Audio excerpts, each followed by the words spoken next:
It seems like it's a universal experience for everyone to go through one specific situationship that tears you limb from limb and basically carves you from the inside out. That one specific person that you put on a pedestal and create an entirely false idealized version of.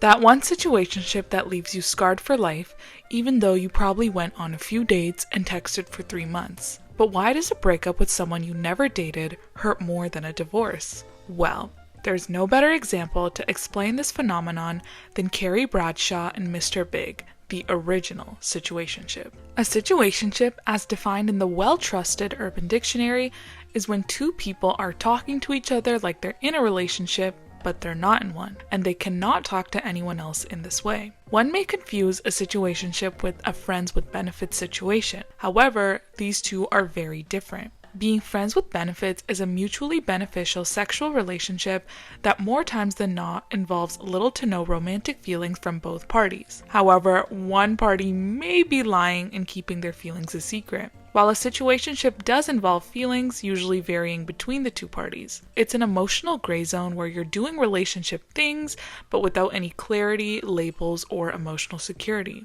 One key factor of every situationship is the imbalance of romantic feelings. In every situationship, one person likes the other person way more. If they both liked each other equally, there would be some actual commitment. In such, getting over a situationship hurts like a bitch. On one hand, you feel like you shouldn't be sad because you weren't actually dating this person, but on the other hand, you mourn what could have been. This what could have been concept and the surface level information we know about our situationship leads us to fill in the gaps ourselves and project an idea of what we think this person is. When Carrie sees Big at the bar after her brief bump-in with him on the street, Samantha plants the first seed of mystery into Carrie's head. You see that guy? He's the next Donald Trump, except he's younger and much better looking. This is highlighted by the fact that we don't learn his name until the very last episode of the show. Moreover, he rejects Samantha, a woman who's notoriously charming and can win over any man she wants. His mystery is layered by the fact that Samantha refers to him as the next Donald Trump and highlights his desirability to the women of New York. His title itself highlights his aura and extravagance. His wealth is big, his class is big, his mystery is big. His calm demeanor, monotone voice, and sly smile add to his mystery, coupled by the fact that he's tall, dark, and handsome. As Carrie walks home alone, Big pulls up beside her to offer her a ride. After they talk about the growing trend of women participating in casual sex, Big asks her if she's ever been in love, to which she responds with no. When she asks him, we get this iconic line. Have you ever been in love? Abso-fucking-lutely. Although it may be unintentional, but I personally think not, Big sets himself up as a mystery to be solved.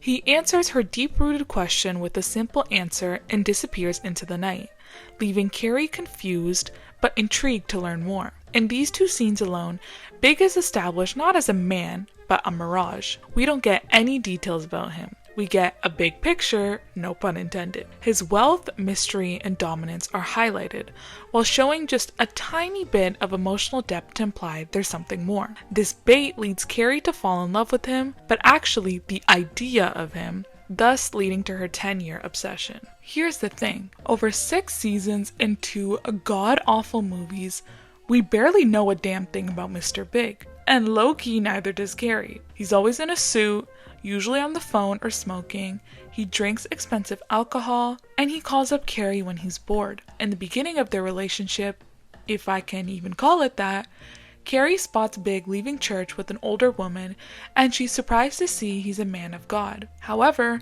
when he spots her and walks up to her, he makes it known that he's an atheist. When she asks who the mystery woman is that he kissed on the cheek, he reveals he takes his mother to church every Sunday. Carrie is surprised in both a good and bad way. For one, she likes the breadcrumb of emotional vulnerability she got. On the other, she realizes how little she knows about the man she's been dating. Seeing Big at church gives Carrie a brutal reminder that being close to someone physically doesn't equate to being close emotionally. Sometimes you're a guest star in someone's life while they're the lead in yours. Furthermore, Big doesn't even tell her how old he is.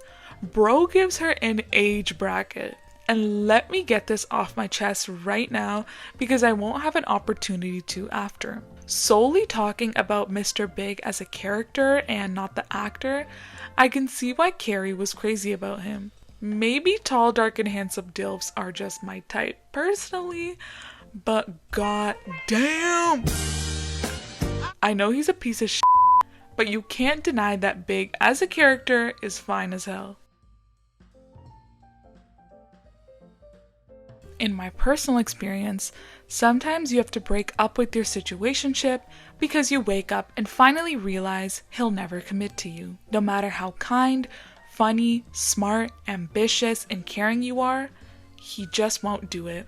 It's not because you weren't enough or made some huge mistake. Sometimes he just isn't that into you. The worst part is his dumb will keep you hanging for months and maybe even years. He'll string you along as far as he can, potentially waiting for you to break it off with him. This is a telltale sign.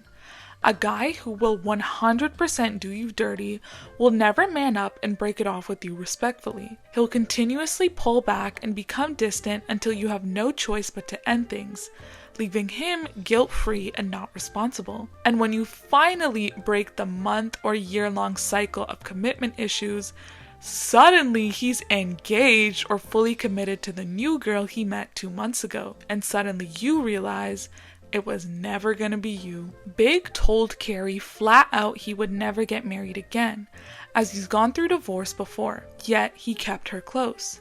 Close enough to be in a relationship, but nowhere near full commitment. When Carrie realizes this, she breaks up with him. When they agree to be friends and go out for dinner, Big reveals he's engaged to a 25-year-old woman he met very recently. This reveal, and later, Big's wedding to Natasha, completely destroys Carrie's world. We must realize that someone's commitment issues are not our own fault. The big truth is, sometimes you catch a man when he's not ready to settle down. So no matter how good your connection is, he won't fully commit. Then he meets someone when he is ready.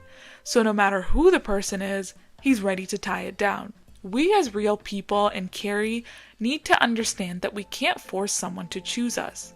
We can't fix someone who doesn't want to or isn't ready to be fixed. Although Carrie's dumb ass stuck around until Big eventually married her, it's important for us as real people to realize that it's never worth being stuck in a limbo of maybe someday. Maybe someday he'll wake up and realize it was me all along. Trust me when I say he won't. As someone who was crushed by my own Mr. Big, he won't have some cosmic realization that he's suddenly in love with you and wants to commit after realizing his mistake. And if he does come back, like Big did many times, it may be for different reasons.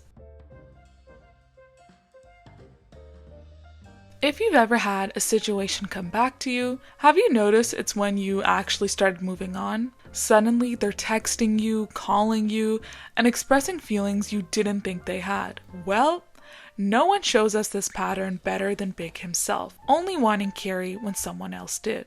When Carrie starts dating Aiden Shaw, someone who actually cares about her, displays emotional vulnerability, and shows up for her, suddenly Big comes back. Mind you, he's still married. He tries to seduce her by bringing up how much history they have and all the memories they've shared. He realizes that Carrie might actually have moved on and found someone she could be with long term, and he can't stand it. He realizes that she wasn't waiting for him anymore.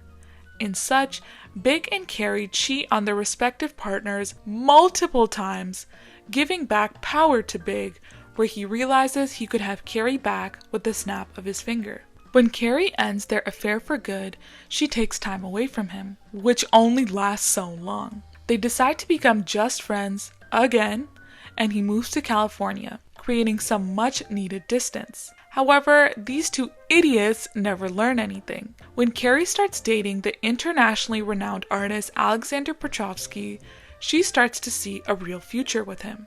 Alexander is different from any man she's been with before. For one, he's like 20 years older than her.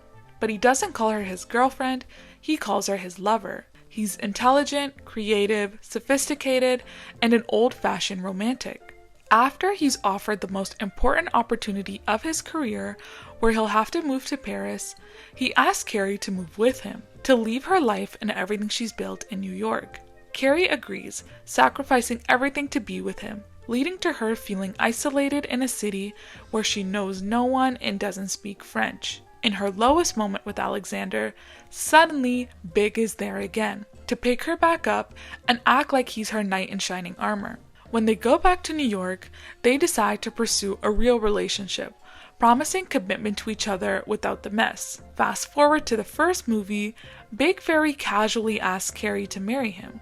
His proposal proves that no matter how far we think Big has come or how much Carrie thinks he's changed, he'll never be the emotionally vulnerable, romantic man she wants him to be. But since Carrie is dense, she says yes. Did I mention that he leaves her at the altar and gives her severe depression? Oh, and did I mention that she still takes him back even though he did nothing to earn her trust again? And who let Charlotte's dumb ass say we all thought you'd end up with Big? Who had been saying that? Who said that? Who said that? Who said that? If you learned anything from this video, dump your situationship immediately. Love openly, but not stupidly. Be forgiving, but don't be naive. And never let anyone dog you as many times as Big did to Carrie. Oh, and stop romanticizing that person because they're not the big shot you think they are. If you like this video, make sure to subscribe and give this a like. My goal is to reach 5,000 subscribers by the end of this year. If you have your own personal Mr. Big story, please write it in the comments below. I'd absolutely love to hear it. And if you want more videos about Sex and the City, let me know.